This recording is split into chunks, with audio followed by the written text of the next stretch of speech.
Hello everyone, this is your second stimulus check and stimulus package update for July 8th, 2020.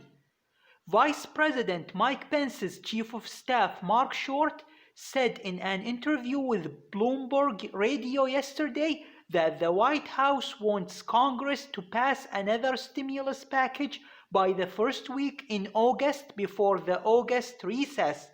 This is really good news because there have been rumors that we might not hear or see another stimulus package until September.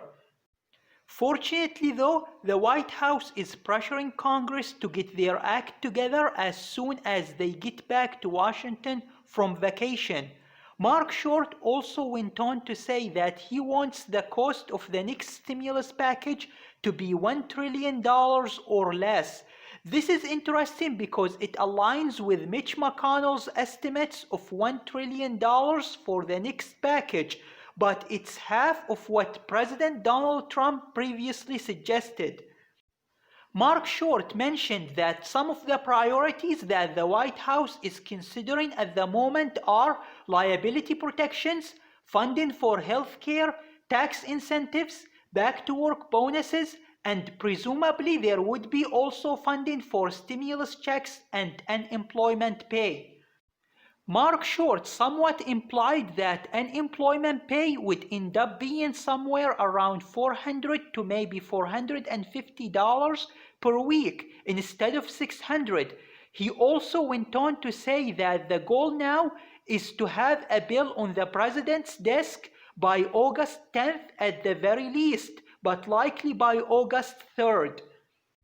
Speaking of stimulus checks, Washington Post reporter Jeff Stein, who often works within the White House, says that Senator Mitch McConnell is not the only person suggesting that the next rounds of stimulus checks might be limited to those making $40,000 per year or less in order to get the full stimulus check.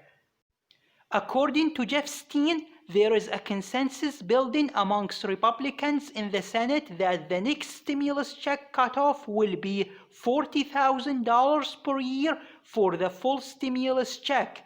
This means that anyone making under $40,000 per year would get the full stimulus amount, and anyone making above $40,000 would get less.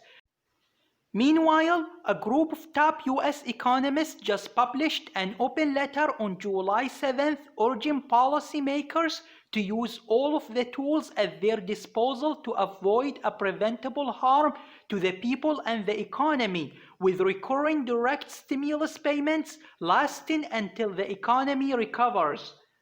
They specifically called for more aid for direct payments, more unemployment pay, more aid for state and local governments, more support for food stamp programs, and robust child care funding to make sure we have the strongest economic recovery possible.